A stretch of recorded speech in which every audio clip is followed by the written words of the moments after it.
ഇതുപോലത്തെ black hairy tongue കണ്ടിട്ടുണ്ടോ? അത്ര കോമൺ അല്ല, എന്നാലും നമ്മൾ കാണാറുണ്ട്. അത് യൂഷ്വലി ക്രോണിക് സ്മോക്കേഴ്സിൽ കാണാറുണ്ട്, അല്ലെങ്കിൽ immuno deficient States like AIDS ഒക്കെ പോലത്തുള്ള ഇമ്മ്യൂണോ ഡെഫിഷ്യൻ സ്റ്റേറ്റ്സ് ഉള്ള ആൾക്കാർക്ക്, അല്ലെങ്കിൽ ക്രോണിക് ആയിട്ട് ആന്റിബയോട്ടിക് യൂസ് ചെയ്യുന്ന ആൾക്കാർക്ക്, അവർക്കും നമ്മൾ ഇതുപോലത്തെ ബ്ലാക്ക് ഹെയറി ടങ് കാണും. ഇത്രയും നേരം നമ്മൾ കളറാണേ പറഞ്ഞുകൊണ്ടിരുന്നത്. ഇനി കളർ അല്ലാണ്ട് ടങ്ങിന്റെ ഷേപ്പിലൊക്കെ എന്തെങ്കിലും മാറ്റങ്ങൾ ഉണ്ടാകുമ്പോൾ എന്തൊക്കെയാണ് നമുക്ക് അറിയാൻ പറ്റുക നോക്കാം. ഈ ടങ് ഇങ്ങനെ പുറത്തോട്ട് നീട്ടുമ്പോഴേ ഇതിന്റെ എഡ്ജസ് ഒക്കെ ഇതുപോലെ ഇങ്ങനെ റാഗ്ഡ് ആയിട്ട്, അതായത് നമ്മൾ സ്കാലപ്ഡ് എഡ്ജസ് എന്ന് പറയും, ഈ കാണുന്ന പോലെ റാഗ്ഡ് ആയിട്ട് എഡ്ജസ് ഇരിക്കുകയാണെന്നുണ്ടെങ്കിൽ യൂഷ്വലി അതിൻ്റെ ഒരു അർത്ഥം എന്താണെന്ന് വെച്ചാൽ നിങ്ങളുടെ ടങ്ങിന് അവിടെ വായിൽ ഇരിക്കാൻ വേണ്ടിയിട്ടുള്ള ആ ഒരു ഫ്ലോർ ഓഫ് ദ മൗത്തിൽ ഇനഫ് സ്പേസ് ഇല്ല എന്നാണ് അർത്ഥം. അപ്പോൾ ഈ ഇനഫ് സ്പേസ് എന്തുകൊണ്ടാണ് ഇല്ലാണ്ടിരിക്കുക?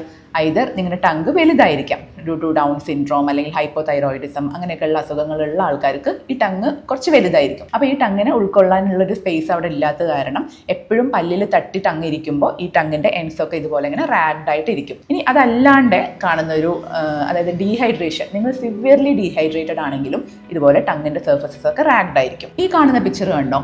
ഭയങ്കര ഇങ്ങനെ ക്രാക്സ് ആൻഡ് ഗ്രൂവ്സ് ഒക്കെ ആയിട്ട് ടങ്ങിൽ. അത് ആക്ച്വലി ഒരു പേടിക്കേണ്ടാത്ത കാര്യമാണ്. യൂഷ്വലി ഇത് കാണുന്ന ആൾക്കാർക്കൊക്കെ ഇത് ജനറ്റിക് ആയിട്ടായിരിക്കും. നിങ്ങളിപ്പോൾ വീട്ടിൽ പോയി നോക്കിയാൽ നിങ്ങളുടെ പാരൻസിനോ ആർക്കെങ്കിലും ഒക്കെ ഇങ്ങനെ ഒരു ടങ് തന്നെയായിരിക്കും കാണാം. അപ്പോൾ യൂഷ്വലി ഇത് നിങ്ങൾ പേടിക്കേണ്ടാത്ത ഒരു കാര്യമാണ്.